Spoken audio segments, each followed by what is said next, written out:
Jamaah oh jamaah, alhamdulillah. Alhamdulillahirrabbilalamin, kita masih di Islam itu indah dan mungkin juga nih banyak juga jamaah yang tiba-tiba baru gabung sama kita. Terus bingung nih tema kita apa pagi hari ini. Nah temanya adalah sarang dosa dan ada bintang tamunya Reza Surya. Masya Allah. Masya Allah Mas Soni. Langsung aja deh jamaah kalau gitu kita lanjutin lagi pelajaran kita pagi hari ini. Ada tayangan lagi nih, ini video edukasi lucu agar tidak terjebak berita hoax. Langsung aja kita lihat tayangannya jamaah, silakan.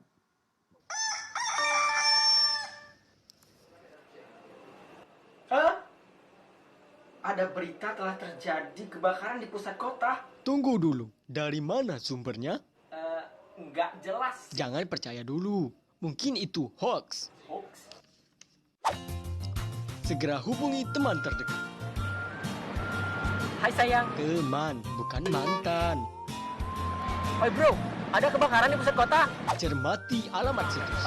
Alamat situs di mana Pak ya? Hah?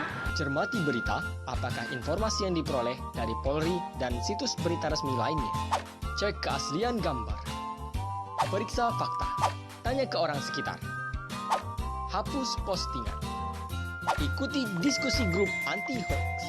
Dan bersama wujudkan Indonesia anti hoax.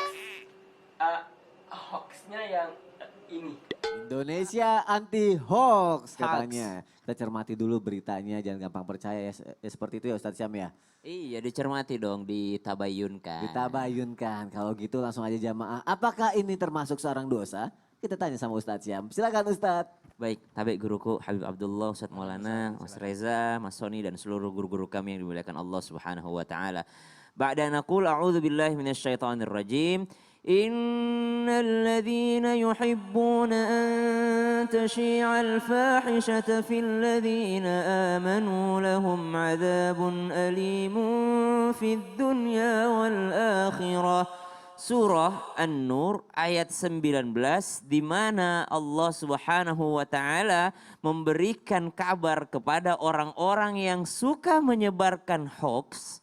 Mereka yang suka menyebarkan hoax, kata Allah, lahum adzabun alimun fid dunya wal akhirah. Maka azab yang pedih menantimu di dunia dan di akhirat. Jadi kalau kita mengatakan diazab orang yang nggak mau sholat, biasanya diazab itu ditunggu taubatnya, kemudian mereka bisa saja bertaubat, orang yang berdosa ini bisa saja bertaubat. Tapi orang-orang yang menyebarkan hoax, mereka yang suka agak sebuah kekejian, al-fahisyah, sebuah berita bohong ini tersebar, maka kata Allah, silahkan Anda menanti azab dunia dan akhirat, azab yang pedih. Karena memang ada orang yang hobinya seperti itu. Ada memang orang yang suka untuk menyebarkan berita bohong. Mereka merasa bangga ketika berita yang mereka sebarkan ini bersumber dari dia sendiri, yang mereka ngarang sendiri sehingga menakut-nakuti orang lain, sehingga membuat orang lain percaya. Subhanallah, misal ada orang yang bertujuan dengan niat memperlaris dagangannya. Misalnya ada yang mengatakan bahwa ada penyakit baru, kita membutuhkan obat ini. Supaya laku obatnya, lalu dia menciptakan suatu penyakit. Subhanallah, berita hoax yang luar biasa. Kemudian misalnya dia membuat suatu ketakutan di masyarakat, sehingga dia membuat satu hoax dan dia mengambil keuntungan dari itu. Bapak ibu ketahuilah, bunga ini adalah bunga yang bermanfaat untuk ini. Ibu-ibu harus beli semuanya, nanti akan menjadi mahal bunga ini. Nanti lama-lama menghilang dia. Atau dia mengatakan ini adalah benda ajaib yang mana kalau ditaruh di rumah akan menghindarkan kita daripada virus corona. Subhanallah, berita-berita yang luar biasa. Maka berhati-hatilah kita. Bukan yang disebutkan di sini antasyi'al fahisyah. Bukan si pembuat beritanya saja, tapi yang nge-share-nya gitu. Yang nge-share-nya. Maka subhanallah kami tahu yang suka nonton Islam itu indah itu banyakan ibu-ibu. Dan sekarang ibu-ibu sedang heboh dengan grup WA-nya mereka. Ya. Atau grup-grup FB-nya mereka. Ya. Saya atas nama saya di FB itu ada satu grup namanya Ustadz Syam. Padahal itu bukan sama sekali bukan saya gitu. Dan pengikutnya ratusan ribu. Ustadz Maulana pun demikian, mungkin Habib pun demikian. Banyak yang membuat berita-berita, membuat akun-akun, Reza pun demikian mungkin. Orang yang membuat yang namanya akun palsu kemudian di situ menyebarkan berita hoax. Na'udzubillahi min dzalik. Maka sebagai seorang muslim ketahuilah bahwa dosa menyebar hoax itu disebutkan oleh baginda Nabi SAW. Maukah kalian tahu dosa besar yang paling besar? Yang pertama adalah menyekutukan Allah Subhanahu wa taala. Yang kedua adalah mendurhakai kedua orang tua, dan yang ketiga adalah menyebarkan berita bohong. Menyebarkan orang yang senang berita bohong tersebar, maka merekalah orang-orang yang dinanti-nanti oleh azab yang pedih fid dunya wal akhirah. Gak usah tunggu akhirat, fid dunya, di dunia pun demikian, apalagi nanti di akhirat yang mana semua dipertanggungjawabkan di hadapan Allah Subhanahu wa taala. Jadi jangan main-main sama yang seperti ini. Ibu-ibu yang dimuliakan Allah Subhanahu wa taala, kalau dapat berita di grup, kalau dapat berita misalnya di sosial media, jangan langsung share meskipun di situ disebutkan ini yang paling sering ini. Makanya guru kami Ustadz Maulana sering setiap hari itu mengatakan bahwa kita sudah masuk hari ini Jumadil Akhir tanggal sekian karena kita mau masuk bulan Ramadan. Karena yang paling banyak tersebar hoax juga itu adalah termasuk salah satunya malam ini adalah malam 10 Muharram. Malam ini adalah malam 1 Rajab. Siapa yang bersedekah ini. Padahal hari ini tuh Jumadil Akhir gitu. Jumadil Awal. Karena kita nggak punya informasi. Siapakah orang-orang yang gampang sekali terkena hoax? Mereka yang tidak belajar gitu. Mereka yang tidak mencari berita, maka jangan sedikit-sedikit disebarkan lagi, sedikit-sedikit sebelum ditabayunkan langsung kita share kepada keluarga kita. Na'udzubillahi min dzalik. Apalagi ada lagi bentuk barunya. Siapa yang tidak menyebarkan ini akan seret rezekinya. Atau sebarkanlah pesan ini supaya rezeki Anda membuat Anda sukses. Sering banget tuh aku baca sering tuh. kan? Iya, sering banget tuh yang gitu. Yang namanya ibu-ibu ini kan pakai perasaan dia baca berita. Waduh gimana kalau suami saya jadi susah pekerjaannya gara-gara saya jebarin ini. Tidak ada itu, tidak ada yang seperti itu. Yang menentukan rezeki kita Allah Subhanahu wa taala, bukan status WA. Jadi bukan yang menentukan kita itu bukan status WA, bukan status FB, yang menentukan nasib rezeki kita bagaimana kita berusaha dan bagaimana kita bertawakal kepada Allah Subhanahu wa taala. Jadi hati-hati sama hoax. Bisa jadi dosa jariah ya. Waduh, Oh, bahaya dosa jariah banget. banget, apalagi kalau Sekali di-share tersebar. Aduh, Waduh. Iya itu benar Zalik. sering sekali itu. Tapi ngomong-ngomong setelah pembahasan hoax tadi, ada lagi nggak sih sarang dosa yang keenam nih Ustadz Maulana? Sama aku juga penasaran nih yang keenam apa ya. Langsung aja kita tanya sama Ustadz Maulana. Karena Reza nanya-nanya, Iya. sini Cah. Waduh. Iya, dipanggil. Saya Ya, mau dipanggil. Tausiah sambil khusus. praktek. Bentar deh, tadi aku Ya. nanya-nanya gak dipanggil. Kan Iya. sudah deket. Oh ya udah deh. Giliran Reza aku aja. dipanggil nih. Baik, bismillah, izin Habib Ustaz Eh, Sam. iya, izin Nah, kalau Habib, Ustaz ini Syam. yang dosa yang berikutnya, saran dosa berikutnya adalah, ingat, hati-hati nih, memperlihatkan aurat dan lekukan tubuh. Oh, aurat juga ya. Hati-hati. Benar, Jadi benar, aurat benar, itu benar, sesuatu yang tidak boleh orang lihat. Nah ini saya ada, Reza kenapa dipanggil tuh? Itu dia nih, mau diapain nih kira-kira ya? Reza saya mau tanya, ada beberapa pertanyaan. Oke. Pertama, ada kue 2. Kue 1 terbungkus, 1 kue tidak terbungkus. Oke. Tiba-tiba jatuh di Jatuh. lantai. Yang mana Reza mau makan? Yang terbungkus dong, Kenapa? masih bersih. Oke. Tidak Kalau ternodai. yang tidak terbungkus lalu jatuh? Ya kan ada resiko itu kena debu. Jawabannya luar biasa. Jadi harusnya menutup. Ingat ya, Ditutup. bukan membungkus. Oh iya. Cah, ini apa? Ini selendang. Selendang, saya tutup. Oke. Isinya apa? Tangan. Isinya apa? Tangan. Betul. Kenapa tahu? Karena masih kelihatan bentuknya. Kalau begini, Wah apalagi itu. ini tangan. Ini, Wah, ini ya. iya. Oh nggak ketahuan juga Ini nih. apa? Nah itu apa? Ini apa? Kalau tadi nggak lihat sih nggak berarti ini pasti nggak ketahuan nih. Ya, tapi sudah tahu. Iya, Kira-kira ini apa? mikrofon. Kira-kira ini apa? Mikrofon. Mic, Iya, mic. Mic. Mikrofon. mikrofon. Bagus, pinter. Apakah dia benar? Betul. Betul. Saya tutup. Tadi itu membungkus. Membungkus. Jadi kalau begini namanya membungkus. Jadi kelihatan Masih kelihatan lekukannya, Tapi masih kalau ketebak. menutup itu alhamdulillah tidak kelihatan lekukannya. Kita tidak tahu apa isinya. Iya. Yakin apa isinya nih? Ini bisa aja tangan nih kan, jadi nggak tahu, nggak kelihatan. Betul. Iya. Kita lihat. 1, 2, 3. 1, 2.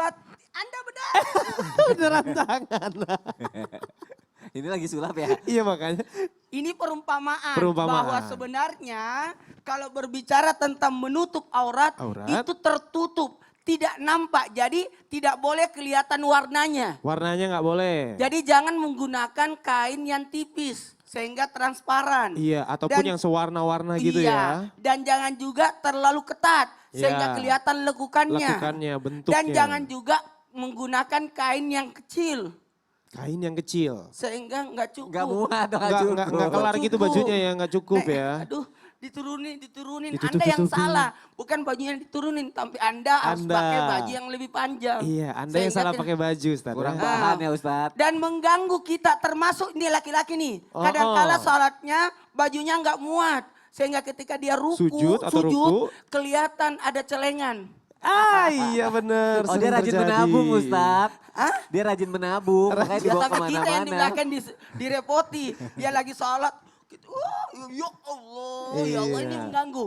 Pantesan dulu saya salah Ustadz, aku masukin kotak, aku kira kotak amal. Aku jangan masukin ke situ. uang. Habib, maaf ya Habib.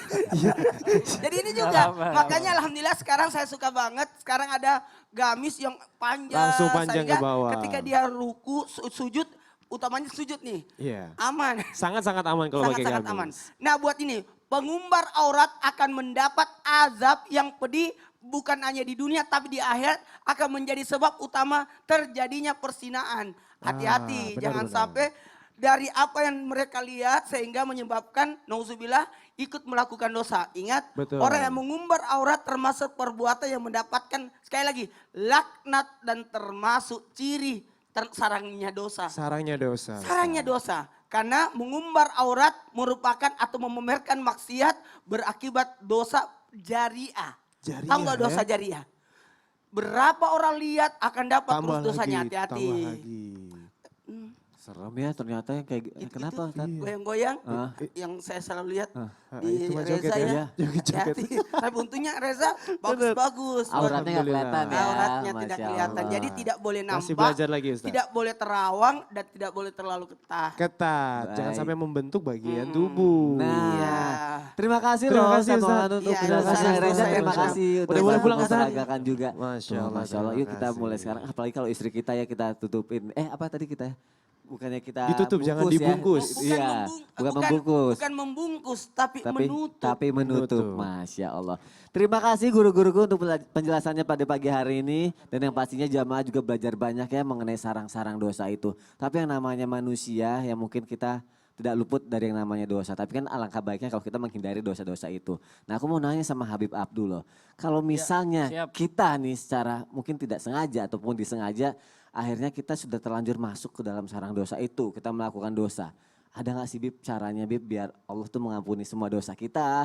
Atau bahkan mungkin dosa kita malah diganti menjadi pahala. Aku mohon penjelasannya Habib Abdullah, silakan. Mudah-mudahan Allah Subhanahu wa taala ampuni dosa kita Amin semuanya. amin ya robbal alamin. Dan Masya para Allah. pemirsa yang nonton semuanya mudah-mudahan selesai daripada tontonan Islam itu indah, Allah ampuni dosa-dosa kita Amin semuanya. amin ya robbal ya alamin. Allah. Izin guruku Ustadz Maulana, Ustadz Syam, Bang Reza dan Mas Soni. Nah, apa aja sih tips kita agar Allah Subhanahu wa taala hapuskan dosa-dosa kita?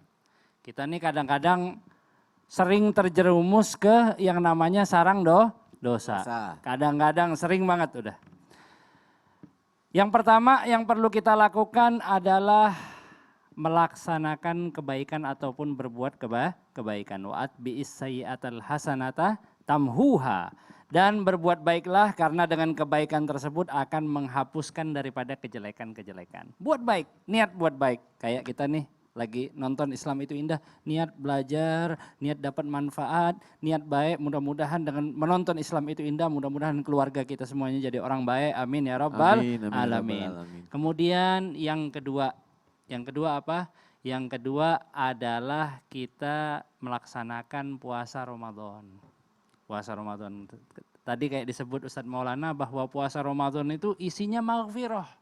Makanya orang itu senang kalau datang bulan Ramadan. Karena apa? Isinya ampunan dari Allah Subhanahu wa ta'ala. Nah yang erat juga yang ketiga kaitannya sama puasa Ramadan adalah sholat 5 waktu. Jangan tinggal sholat 5 waktu. Kalau mau dosa-dosa kita diampunin sama Allah Subhanahu wa taala, sholat 5 waktunya jangan tinggal. Karena apa? Sholat ke sholat itu adalah kafarah. Jumat ke Jumat kafarah. Kemudian Ramadan ke Ramadan juga kafaroh. Apa itu kafaroh? Kafaroh itu adalah penggugur dosa.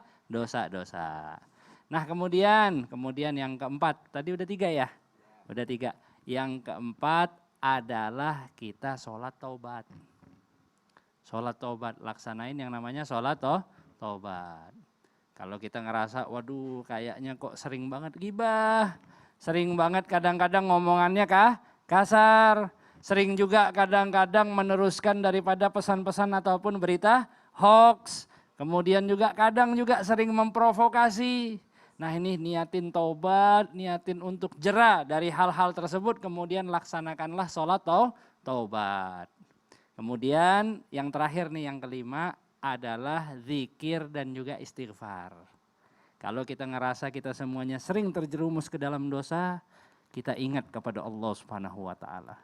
Ingat untuk ucapkan subhanallah bihamdih. Mudah-mudahan Allah Subhanahu wa taala hapuskan dosa-dosa kita semuanya. Amin. Kemudian baca istighfar. Astaghfirullah, astaghfirullah, astaghfirullah. An-Nabi SAW, baginda Rasulullah SAW, walaupun beliau sudah diampuni oleh Allah Subhanahu wa taala, Nabi Muhammad tidak pernah meninggalkan amalan istighfar. Makanya kita sebagai umatnya nih, sebagai umatnya Rasulullah harus mencontoh baginda Nabi besar Muhammad SAW dengan selalu beristighfar. Mudah-mudahan Allah Subhanahu wa taala mengampuni dosa-dosa kita semuanya. Nah, dalam keadaan itu juga kita mesti untuk berhusnudzon, berprasangka baik kepada Allah Subhanahu wa taala. Ketika kita mengutarakan suratan cinta kita kepada Allah, ingin kembali lagi kepada Allah, ya Allah, aku ingin bertaubat kepadamu, maka nyatakanlah dengan prasangka yang baik kepada Allah.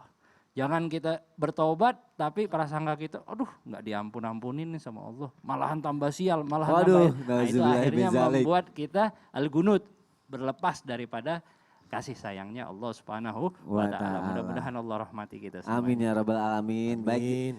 Jamaah, kalau misalnya berarti kalau kita sudah terjerumus dalam dosa, yang harus kita lakukan pertama adalah sholat tobat dulu, minta ampun sama Allah, lalu kita menjalankan perintah Allah ya, kewajiban-kewajiban itu, insya Allah dosa kita diganti menjadi pahala. Dan kita tetap berhusnuzon kepada Allah Subhanahu wa taala. Jazakallah khair Habib. Terima kasih banyak. Mungkin pagi hari ini banyak banget pelajaran dan hikmah yang bisa kita ambil. Kalau aku pribadi ya jamaah, aku senang banget ada di sini karena aku bisa dekat sama guru-guru, bisa curhat masalah-masalah gitu kan. Akhirnya menemukan solusi dalam hidup. Bintang tamu kita tanya. Untuk seorang Reza Surya. Yes. Pasti dong namanya manusia punya masalah. Pasti. Punya sesuatu yang pengen caranya menyelesaikan masalah itu seperti apa sih? Kira-kira ada gak sih yang mau ditanyain atau curhatan-curhatan pada pagi hari ini? Oke. Jadi sebenarnya karena ini temanya lagi ngebahas sarang dosa. Dan salah satunya tadi ada dibahas mencaci ataupun marah-marah. Marah-marah tadi juga ada sarang dosa. Aku tuh pernah Mas Soni, dan ini kejadian sangat ingat banget. Ya. Aku pernah lagi emosi, lagi capek banget nih waktu itu. Lagi capek pekerjaan, lagi di kantor gitu kan. Ya. Tiba-tiba pulang, ada something dari orang tua, ibu. Gitu kan. Sampai akhirnya aku tuh bernada tinggi. Oke. Sama ibu yang aku tuh jarang, bahkan gak pernah sebelumnya. Ya. Saat itu bener-bener berasa banget kayak dirasukin, sampai akhirnya aku bernada tinggi, marah gitu sama ibu. Sampai aku tuh setelah itu masih ya, namanya emosi tuh masih tuh. Ya. Kalut banget ya. Betul. Aku baru realize-nya tuh besoknya. Oke. Bahwa aku tuh salah kemarin. Apakah Ini aku mau nanya nih, apakah kejadian tersebut walaupun itu tidak aku sengaja dan tidak aku inginkan, apakah dengan meminta maaf sama orang tua dan meminta ampun sama Allah bisa menghapus dosa aku? Karena aku berasa banget sih itu kayak dosa yang luar biasa. Karena sebelumnya gak pernah ngelakuin itu ya. Tapi mungkin di satu ketika lagi ada mungkin faktor kelelahan. Asli banyak waktu itu masalah, lagi carut marut banget Mas Soni. Tiba-tiba nadanya tinggi aja gitu ya. Pas juga ibu lagi ngobrol, naik. Terus mama nangis gak pada saat itu?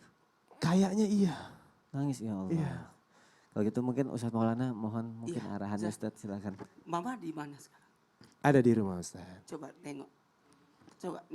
Nengok ke mama. Lihat. Lihat ke kamera. Masya Allah, astagfirullahaladzim. Sebut namanya, panggil mama, ibu, bunda. Mama, Silakan. Assalamualaikum Mama Eva. Aduh, maafin Eja Mam yang sempat bernada tinggi. Astagfirullah. Astagfirullah ya Allah. Astaghfirullah Rabbal baraya. Astaghfirullah Minal khata. Eza tahu nggak? Mama itu sebenarnya keinginannya adalah bagaimana Eza untuk jadi baik.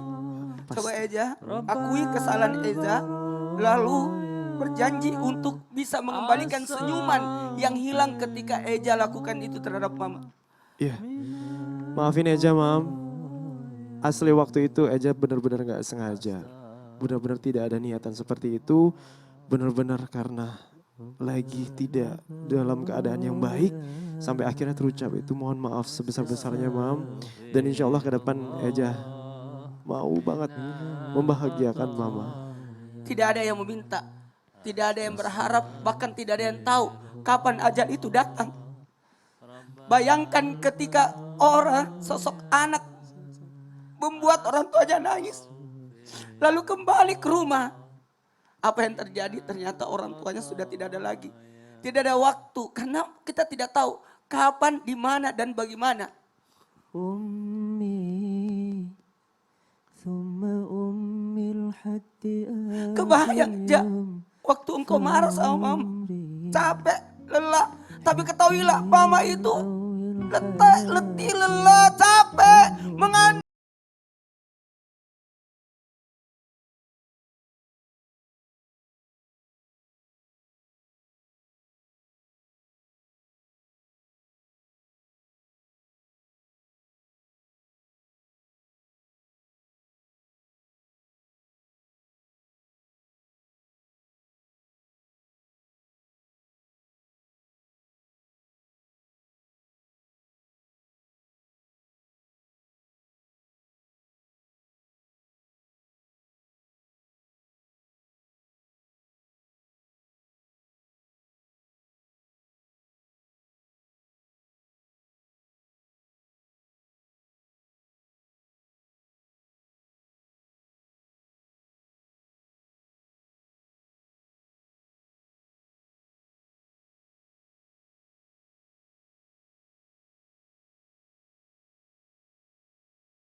Maafin Eja, Mam. Maafin atas semua perbuatan yang membuat hati Mama sakit. Baik. Benar-benar insya Allah ke depan akan membahagiakan Mama. Amin ya robbal alamin. Reza tetap tenang, Reza tetap sabar. Insya Allah masih akan ada lagi solusi dari guru-guru kita. Dan hidup adalah pelajaran, zaman ada di rumah pilihannya cuma dua. Kita menjadi terpuruk karena dosa-dosa kita atau kita berubah menjadi lebih baik. Kita akan lanjutin lagi setelah yang satu ini. Tetap di Islam itu indah. Jamaah, oh jamaah, alhamdulillah.